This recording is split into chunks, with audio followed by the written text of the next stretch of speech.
Our planet generates an incredible amount of extraordinary phenomenon. Some we take for granted, even if they are a little difficult to predict. Others occur to us as nothing short of miraculous.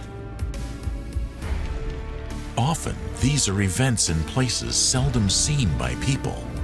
They are rare, mysterious, and many seem outright impossible. This series encapsulates the remarkable with the exceptional. Is seeing really believing? With the help of leading scientists, fact will be separated from fiction. Join us as we explore the alien landscape of Western Australia's Pinnacles. Take the incredible journey through a world of ice inside a lava tube in Iceland, and experience the surreal waters of Turkey's Pamukkale. It is a journey taken with eyes wide open. Welcome to Impossible Planet.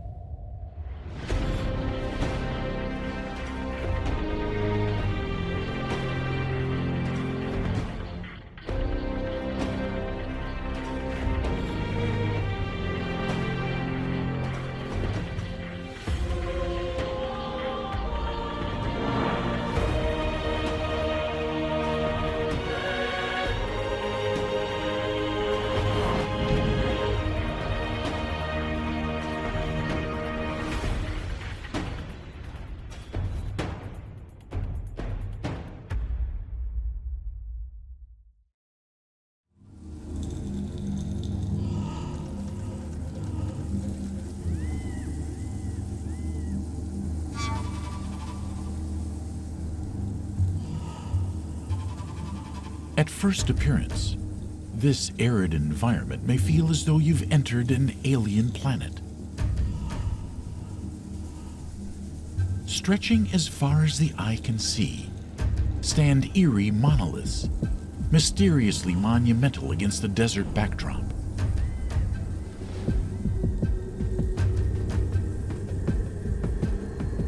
How did they get here? Was it man or nature who was the creator?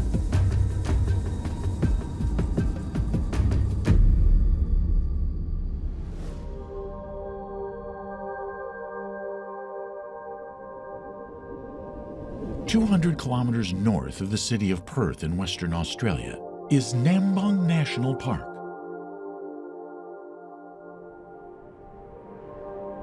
This 74-square-mile wilderness is home to some of the state's most curious formations. Not one pinnacle is the same. Every rock tells a story. They really do look like they're off an alien planet. They are known as the Pinnacles, and for thousands of years, nature has been their sole architect. Theirs is a story of life, death, rebirth, and recreation. Of natural elements coming together to create, destroy, and create once again. Each time morphing and changing their final product into something unique.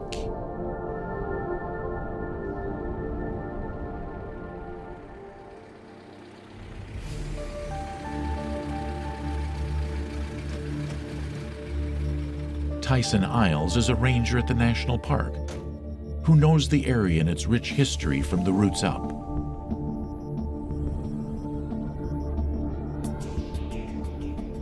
So the Pinnacles extends quite a large ring of approximately 8,000 hectares, and Nambong National Park is just over 18,000 hectares.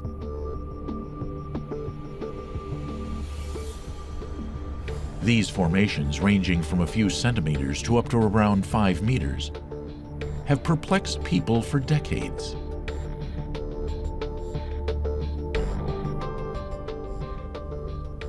In 1658, Dutch sailors mistook this rock metropolis for the remnants of an ancient human city.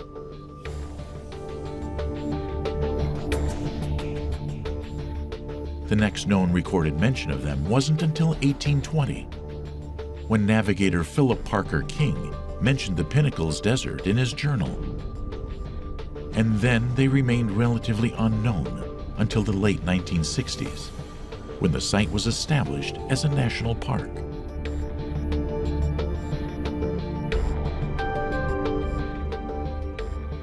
Today, although their existence has been established as that of a sedimentary rather than human nature, they continue to fascinate, delight, and intrigue. Even for well-seasoned geologists like Susie Urbanek. There's so much more to the Pinnacles than meets the eye, and not one pinnacle is the same. The underlying geoscience and the geomorphology, which is responsible for their being as they are now, people need to appreciate that those pinnacles are telling paleo-environment story, you know, what the environments were like around 200,000 years ago when the majority of them were being lithified. As telling as they are in some ways, such passion for this alien landscape is understandable. Why they exist exactly where they do is still a geologically evolving puzzle. The final piece remains to be placed.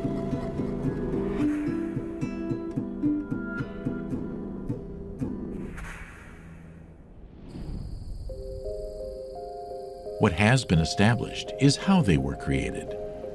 The Pinnacles are the eroded remnants of a large block of limestone called the Tamala limestone. And over thousands of years, the limestone has weathered away, and that weathering process still continues today.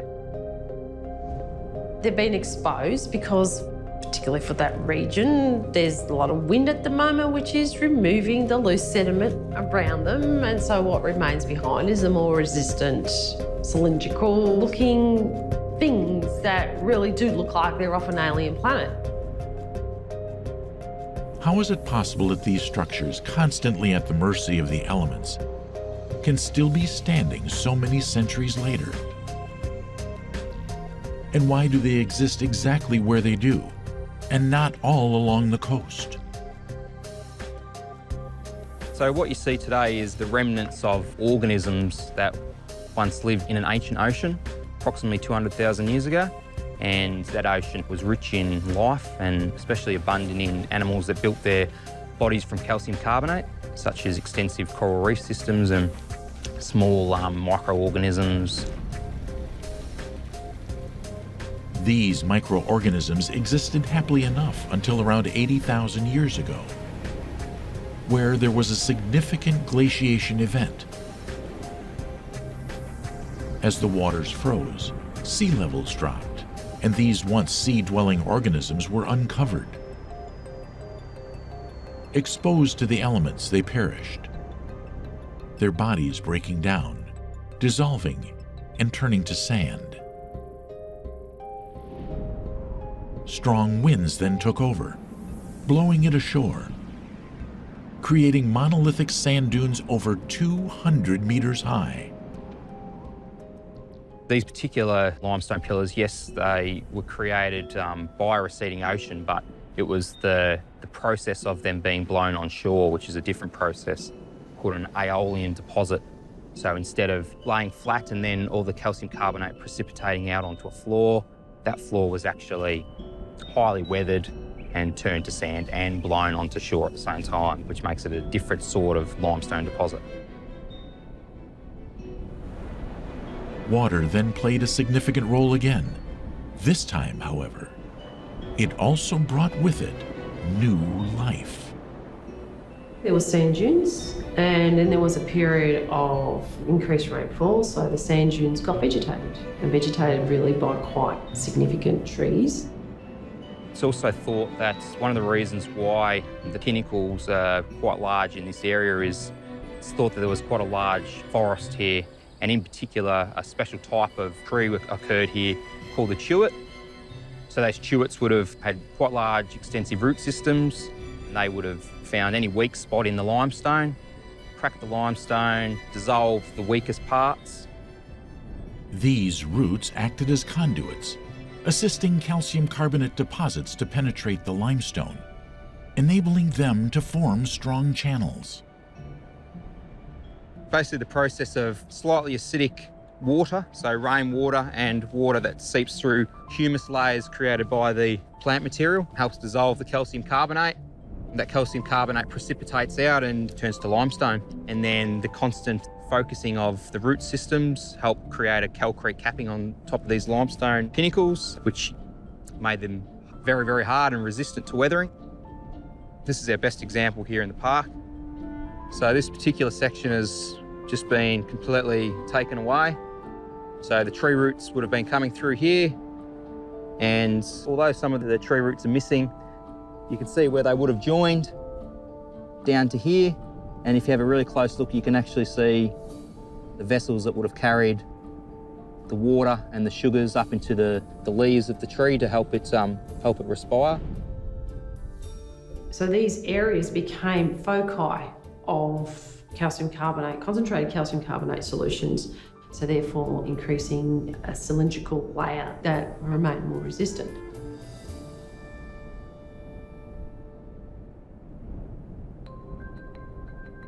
If you know what to look for, you can see evidence of the process which created the pinnacles, and their constant exposure to the same weathering forces that formed them is continually divulging their rich history. In areas you can actually see, they're called rhizolites. They're the calcium carbonated, you could actually call them petrified bits of the tree roots. So you can actually see them. And in areas where you walk along, you can see where the sand has blown away. You can see the tree roots, the calcified tree roots standing on end.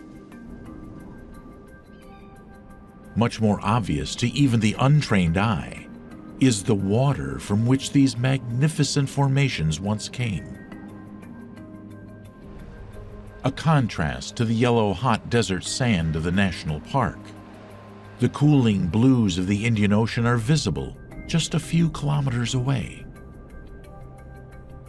During the glaciation event, the ocean retreated approximately 40 kilometres. So if you look from this perspective here, you see the modern day ocean, and look another 40 kilometres, which you probably wouldn't have been able to see the ocean at all from where we are today.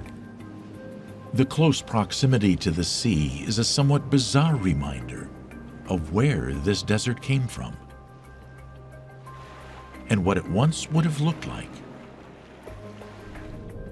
Here you've got the beautiful yellow iron-rich sands of the Spearwood Dune system, which contrast against the white sands of the Kundalup system, which is right on the current coastline at the moment. And then you go into these amazing turquoise-coloured waters. And that's why the Pinnacles are so unique, because of those combination of all those unique factors, that colour contrast, and because there's so many of them, different shapes, different sizes, different distribution. So you don't get that anywhere else.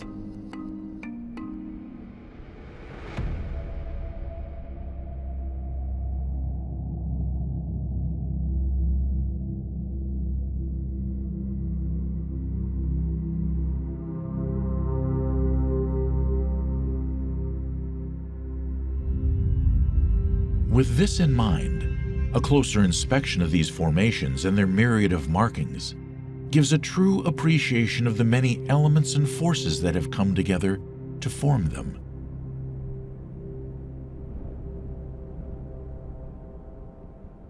So this is one of our most impressive pinnacles in Nambung National Park. Down the sides of the pinnacle here, you can see remnants of the root systems that would have helped cement the calcium carbonate and turn it into a hard calcrete capping. As we go further down, you can see more of the hair-like roots as it comes through the pinnacle. As we go further down, we can see a pink material here. This is a iron-rich paleo soil. Sand, wind, rain, sun, and flora work together to create the pinnacles. Yet no true circle of life is complete without destruction. And now, some of these same elements are causing them to crack and crumble. Despite their initial ability to withstand gusty winds, these pillars can only endure for so long. If they continued to be exposed like they are today, their life expectancy is probably less than 1,000 years. So they're being eaten away, they're being weathered away. Every day they get whipped by the sand and the winds, constantly flexing with the heat and cooling down, which causes cracks. In addition to these combatant forces, there's also a newer silent weapon that has been added to the assault on these rocky creations. Okay, so here we have some of the organisms that occur on the pinnacles. These are called lichens, and they're a symbiotic relationship between fungi and an algae. And over time, they slowly weather the pinnacles away. They're quite obvious to see, and they normally occur right on the top of the pinnacles. Almost looks like sometimes that someone's painted like a whitewash on top of them. And so the fungus dissolves some of the minerals within the rock. And so over time, they're very, very slowly helping to dissolve the calcium carbonate within the rock.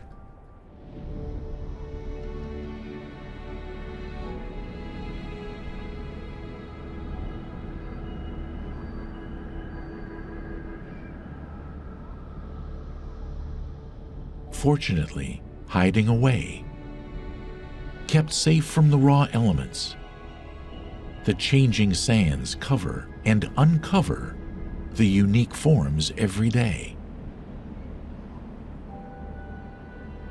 Not really sure of exactly how many pinnacles there are within the national park, and this is because the sand's constantly moving and changing, covering up pinnacles, exposing more pinnacles, and looking around the area with the areas that are heavily vegetated, they will have many, many pinnacles beneath that vegetation. So it's hard to say exactly how many actual pinnacle columns there are in the national park. With such an ancient and rich past, the pinnacles provide us with a limestone snapshot in time. They are, in many ways, the very embodiment of almost every major element on this earth. Yet the mystery of why they still exist in such large numbers in this specific area, and not all along the coast, is still to be uncovered. Perhaps it is their former life as a luxuriant forest that has allowed them to exist as they have to this day. Silently, patiently, and sentinel-like, the pinnacles await eager visitors to uncover and understand the history they embody and the circle of life they so perfectly exemplify.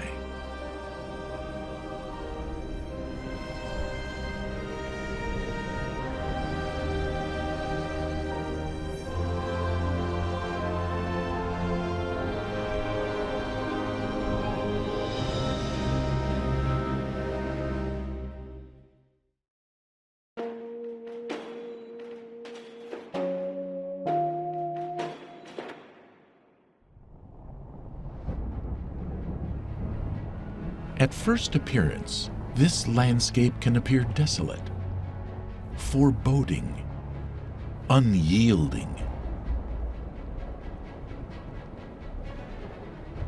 The highlands of Iceland are known to give rise to some of the harshest conditions one could contend with. Unlike a lot of Iceland's rich, enchanting backdrops, this seemingly barren wasteland wouldn't be most people's first choice to explore. But if you scratch just beneath the surface, you'll find another world just waiting to take your breath away.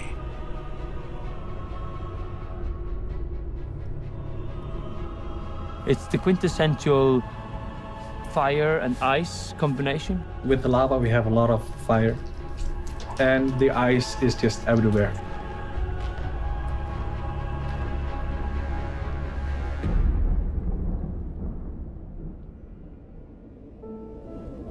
In North Iceland, hidden under an extensive lava field, is an incredible amalgamation of these two extremes. There are very few places in the world where you will find this at the same place. The alluring underground Loftila ice cave is one of them.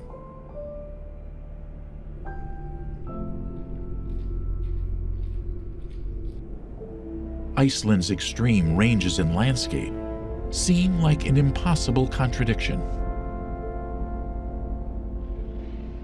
If not for these contrasting forces of nature, locations like this would not exist.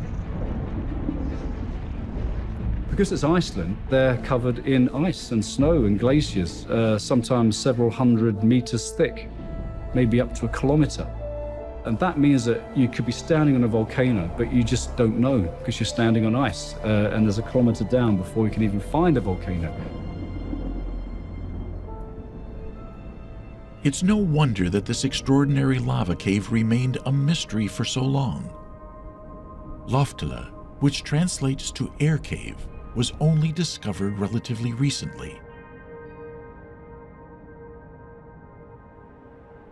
This cave was actually found in 1989, so not so long ago.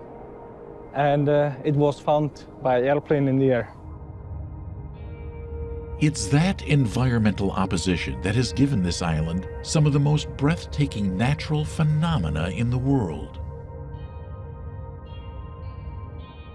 Lofthellir, the ice cave Lofthellir, is impossible because it is an ice cave within a volcano. It is a permafrost ice cave within a lava tube.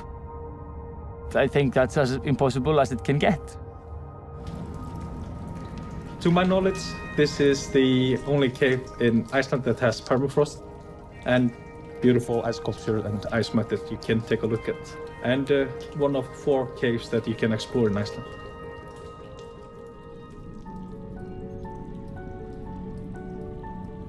This lava tube cave is more than 1,200 feet long and 5 floors deep. 3,500 years ago, it was a fast-flowing tunnel of lava, which resulted from a nearby volcano erupting. Today, it is filled with some of the most beautiful ice formations on the planet.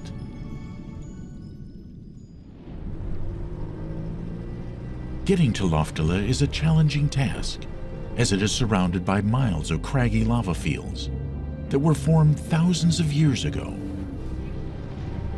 This lava field is 2,300 years old.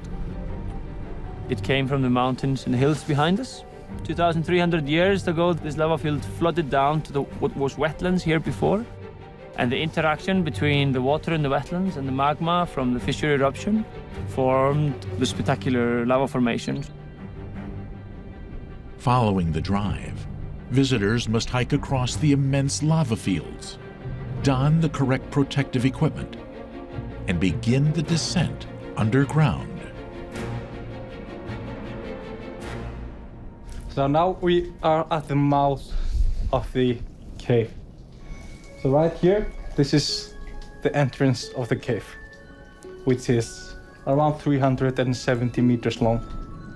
The first time I went into the cave, I did not know what to expect. So every chamber I went through, it was like, whoa, this is new. There's a new chamber. Whoa, this is like one chamber is small, another one is a little bit bigger. And when you finally enter the main chamber, and you see a chamber 20 meter wide, 14 meter high, with 2 meter ice formations in the center, it's always a surprise, and we wanted to be that kind of a surprise.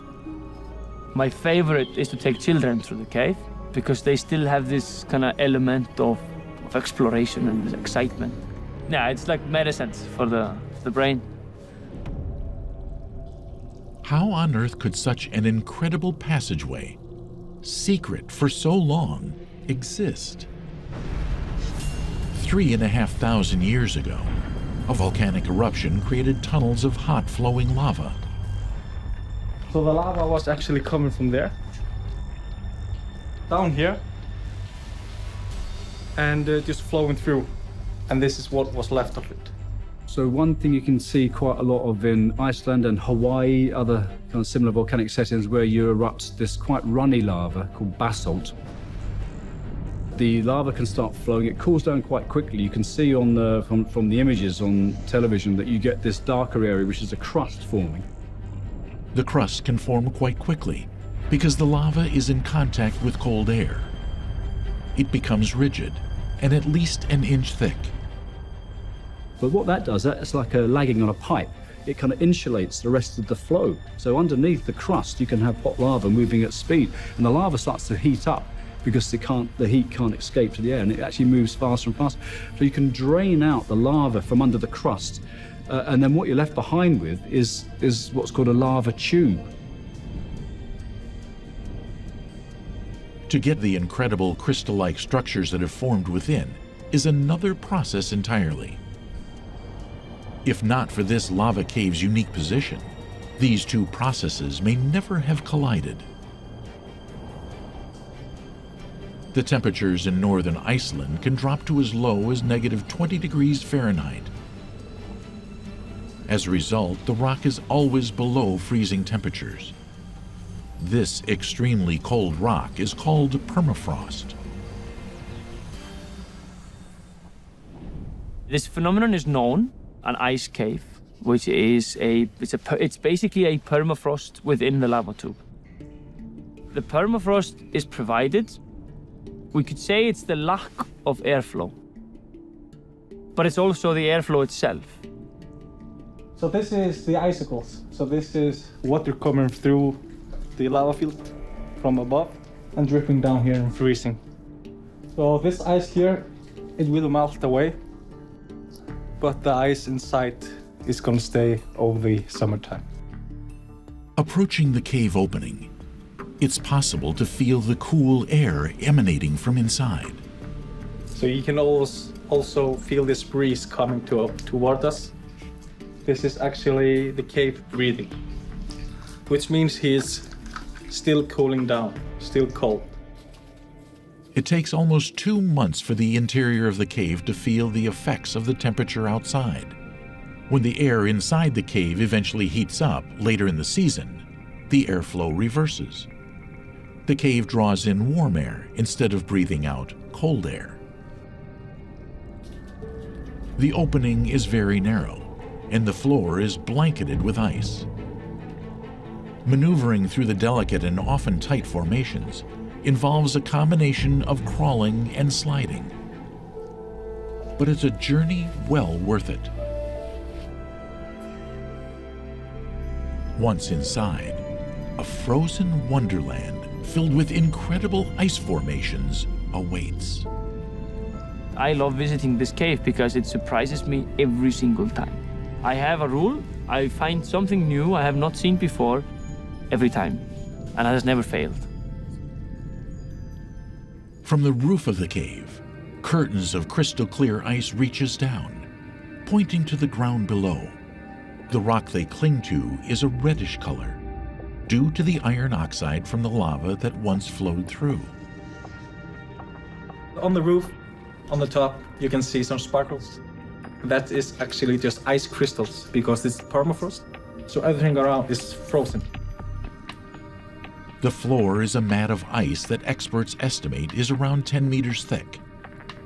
Scattered over the ice, hundreds of structures known as ice mites, formed by water that has dripped from the roof and frozen on the ground. It takes a lot of time to build those ice mites, and some of them are so old.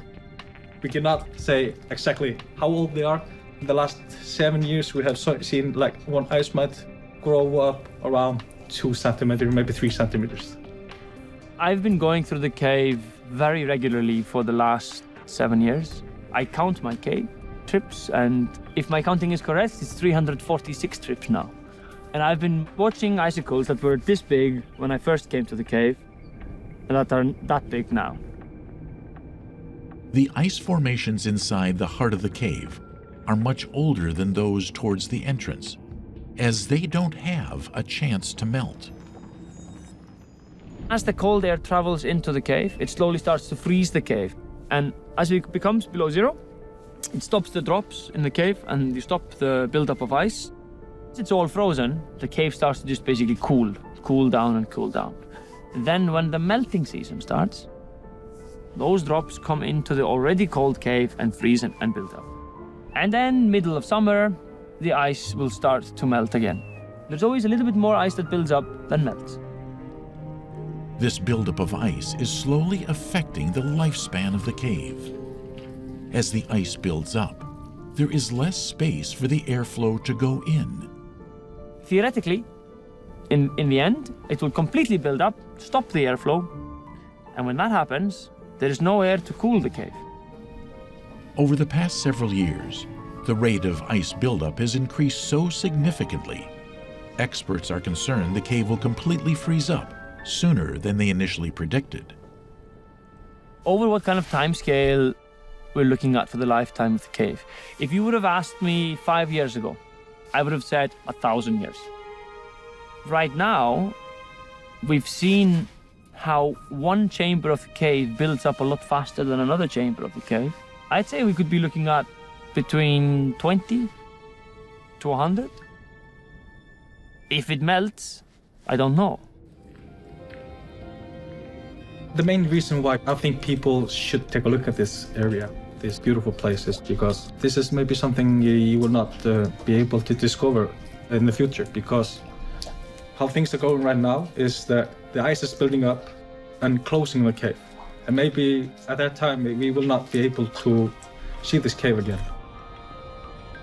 While we may soon lose safe access to the incredible tube below, in such a breathtaking country, filled with so many impossibilities, more phenomena will form over time and astound experts again and again. 2,000 years from now, this place will look completely different. We know that our volcanoes will erupt again at some point, and this place will not be the same 2,000 years from now. There are, of course, many caves in this area yet to be discovered.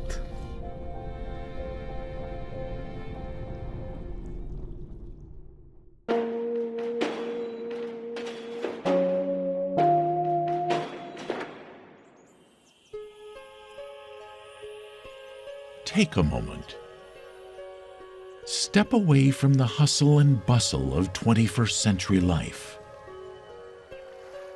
Imagine a place of extreme relaxation and serenity. What does this place look like? Is it like a cloud made of pure white cotton?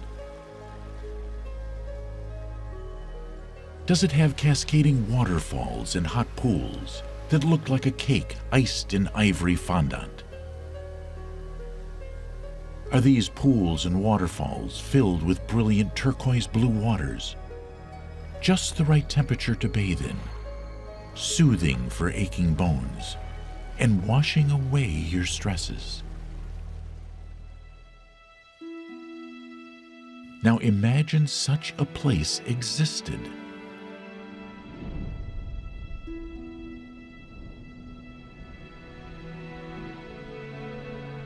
Impossible? Almost, but not quite. Here in western Turkey lies Pamukkale, an ancient hot spring that has been a haven for human civilization since the 2nd century BC. So famous is this incredible formation which dominates the landscape that the entire area's name is derived from it. Pamukkale, meaning cotton castle in Turkish.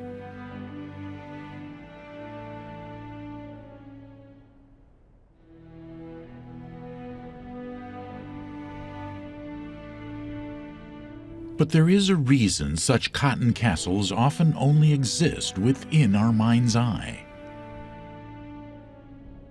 This naturally occurring hot spring, mysteriously painting the earth surrounding it with brilliant white, wasn't always here.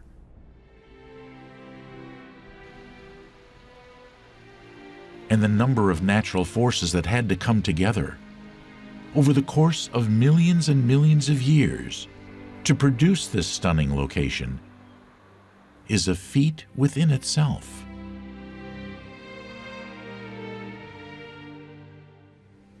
To produce this in an unexpected region. I mean, you don't expect Pamukkale to be there, but it's there.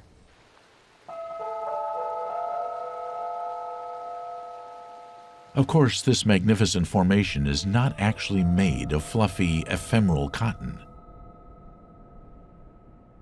Instead, it is a combination of hard stone, hot waters, and mineral buildup. Pamukkale is a long story, in fact. It's a lot of different factors coming in place together, and it's luck, if you want. Luck, because this combination of elements resulted in this surreal structure rising over 650 feet into the sky that once existed only as fragments at the bottom of the sea. Deposits of shells made of calcium carbonate settled there. Over the course of 150 million years, these deposits slowly and steadily built up and up.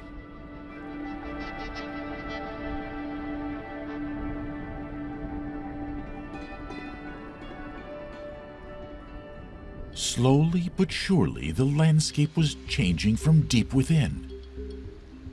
And eventually, the fortuitous combination of two subterranean forces came into play: water and magma.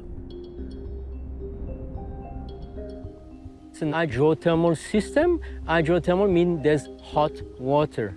Well, where does it get hot? So the Mediterranean place is very active. There's a subduction zone. It's called the Hellenic arc, so a plate go below another one, and that's, in geological term, always associated with volcanism. But there are no volcanoes right here. However, there's still magma underground. It's just not strong enough to reach the surface. So we get this basin. We have those giant faults. Water rain, percolate down the fault, go near the magma, get heated up around, let's say, 80 degrees, goes up, go through all the carbonate succession. Is it easy for water to absorb carbonate? No, it's not. It shouldn't be, in fact, because hot water doesn't dissolve carbonate. The presence of carbon dioxide does lower the pH of water, making it acidic. And where there is volcanic activity, or more specifically magma, carbon dioxide is there in abundance. So very acidic water go through the limestone column, dissolve the limestone, get supercharged in limestone, goes up, flow at the surface. As if opening a bottle of soda, this pressure-charged water reaches the surface and releases all its gases, and immediately loses its acidity. All that remains is the high concentration of calcium carbonate that the water collected on its way through the graben to the surface. This calcium-rich water then cools in the open air. The calcium carbonate precipitate and do this magnificent white terrace.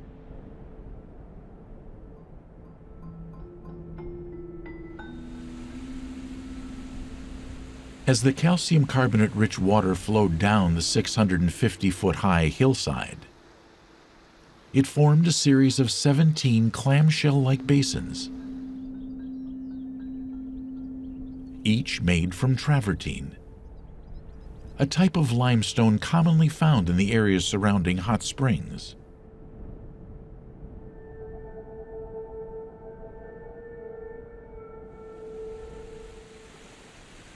Nature's very own paintbrush was working its magic across the Turkish landscape. A scene so stunning could never go unnoticed. And this area, which stretches over 25 square miles, came to the attention of the Attalids, a Hellenistic dynasty, who once ruled the early Greek city of Pergamon. Adding to the dreamlike nature of this place, this magma-heated water somehow appeared at the surface of the earth at just the right temperature. And its mineral-laden content contained just the right combinations to make it palatable for humans. It's the temperature, number one, 35 degrees. When at Yellowstone you have water at 90 degrees, nobody want to be boiled alive. It's not going to work. But 35 degrees, it's a hot shower. It's pleasant. But it could be 35 degrees and very acidic. So you would, your skin would be fried and so it's not acidic at all. Even with the carbon dioxide in it, it's much less acidic than soda you can drink.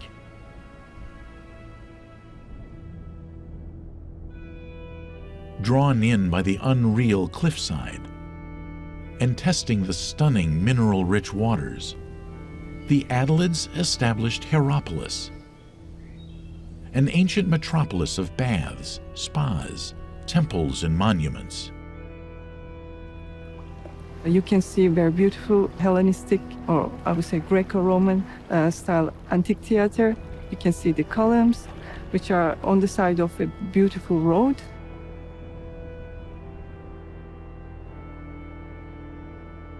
Hierapolis was soon regarded as one of the most respected cities in the Roman Empire. It once hosted more than 100,000 inhabitants and was a popular place for many visiting emperors. In addition to its almost impossible beauty, for many Romans, the mineral-laden waters of Pamukkale were so popular because it also promised to be a cure for ailments and disease. Because of its mineral content, there are some therapeutic benefits. That's what they were believing. And a lot of people all around that region, even further, they were coming for healing. So basically it was a sort of hot spring city. So powerful, in fact, it was once believed the waters had transformative properties. There was a young girl that wasn't looking that good, and she was very sad about that, and people were pointing her skin. They were saying, oh, look how ugly she is, how ugly her face is. At some point, she decided to end her life, and she threw herself from the top of the travertines and fall within one of those pools. And at that time, there was a prince passing by, and he saw her. Luckily, she didn't die. And then he said, oh, wow, what a beauty. How come? And then they figured out that it beautified completely, and she was a very beautiful young lady now. And then they married and lived happily ever after. The suggestion that the water has famous healing properties is widely known. But is there any truth to these tales? So strictly speaking, there's no health benefit per se in the water. There's not magical property. However, it's hot bath, it's very relaxing, it's good for the muscles, so you're less tense at the end. You feel good, but there's no magical substance in the water that's gonna cure you. The waters may not be magic, but their amenable temperatures, between 95 and 212 degrees Fahrenheit, make them a haven for the tired feet of the estimated 2 million tourists who visit this UNESCO World Heritage Site each year.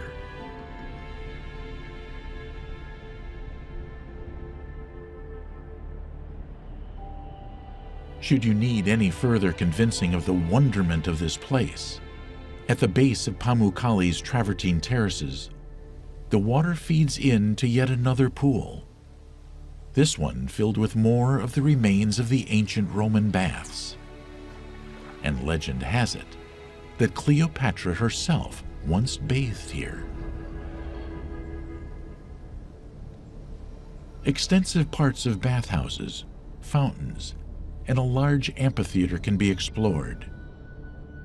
Their construction at the crown of this site, a tribute to the powerful beauty of nature and its ability to enthrall human civilizations for centuries.